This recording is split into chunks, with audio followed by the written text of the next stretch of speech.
ஏக இறைவனின் சாந்தியும் சமாதானமும் நம் அனைவரின் மீது நன்று நிலவட்டுமா என்ற பிரார்த்தனையோடு நான் உங்கள் சமூக நலன் அதிரை அப்துல் ஜப்பார் துல்கர்னை அதிரை நிழலுக்காக நம்ம எங்க நிக்கிறோம் என்று சொன்னோமாக்க இந்த காமண்டி, அதாவது பழஞ்சத்தல்லேருந்து அது என்ன கோயில், அது திரௌபதி அம்மன் கோயிலேருந்து வரும்போது காமண்டி அந்த தெருவில் தான் நிற்கிறோம். அந்த தங்கச்சி உங்க பேரை சொல்லிக்கங்க.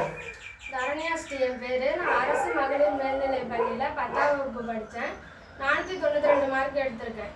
492 மார்க்கு அரசு மேல்நிலை பள்ளி 1ஆம் நம்பர் ஸ்கூல்ல உள்ள அரசு மேல்நிலை பள்ளியில இந்த சகோதரி வந்து 492 மார்க் எடுத்திருக்கிறது. அதை நம்ம அதிரநிலை சார்பாக நம்ம இனிப்பு வழங்கி வாழ்த்துக்களை தெரிவித்துக்கொள்ள வந்திருக்கிறோம். நம்ம மற்ற பள்ளிகளை நம்ம குறை சொல்லி நம்ம இந்த பொண்ணை நம்ம வந்து பேட்டிக்கான வரல. இந்த பெண்ணு இந்த மார்க்கோட நின்று விடாம மேன்மேலும் வளர்ந்து இந்த பொண்ணுக்கு ஒரு உற்சாகம் ஊட்டுறதுக்காக வேண்டிதான் நம்ம வந்திருக்கிறோம். இந்த பெண்ணு என்ன படிக்க இருக்கிறது அப்படின்னு என்னம்மா படிக்க இருக்கிறிய? அக்ரிகல்ச்சர் படிக்கிறீங்க. உங்க அப்பா அம்மா உங்களுக்கு எப்படி? உங்களுக்கு அப்பா அம்மா என்ன ரொம்ப என்கரேஜ் பண்ணாங்க. சரிம்மா. ஒரு வாட்டி நான் மிட்டர்ம் குவார்டர்லி இந்த மாதிரி எடுக்கும் போது இன்னும் எடுக்கலாமா அப்படின்னு சொல்லி என்கரேஜ் பண்ணாங்க. சரிம்மா. டீச்சர்ஸ்க்கும் 5 சப்ஜெக்ட் வர டீச்சருமே ரொம்ப நல்லா நடத்துறாங்க. என்னோட சிஸ்டர் டியூஷன் நடத்துறாங்க. அது மட்டும் இல்லாம எனக்கு நிறையவே சொல்லி கொடுத்தாங்க. சரிம்மா.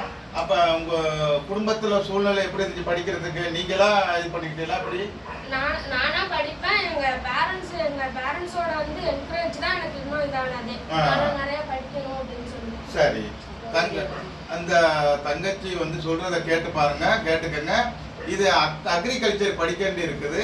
அந்த படிப்பு கண்டிப்பா சிறந்த முறையில் விளங்க அதிரநிழல் அனைத்து வகையிலும் அவங்களுக்கு உதவும். அதே சமயத்துல இந்த சகோதரி வந்து மென்மேலும் படித்து அந்த தாய் தந்தையருக்கும் சமூகத்துக்கும் சிறந்த மாணவியாக விளங்கும் என்ற நம்பிக்கையோட நம்ம வாழ்த்தி இந்த ஸ்வீட் பாக்ஸை கொடுக்க இருக்கிறோம். அம்மா, நீங்க எப்படி உங்க அம்மா பொண்ணை பத்தி சொல்லுங்க கொஞ்சம்.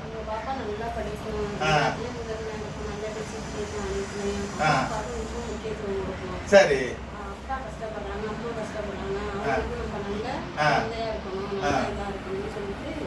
இந்த பத்தியெல்லாம் அம்மா அப்பா எனக்கு முக்கியம். அதே போல அம்மா அப்பா நம்ம கஷ்டப்பட்டு படிக்க வைக்கிறாங்க.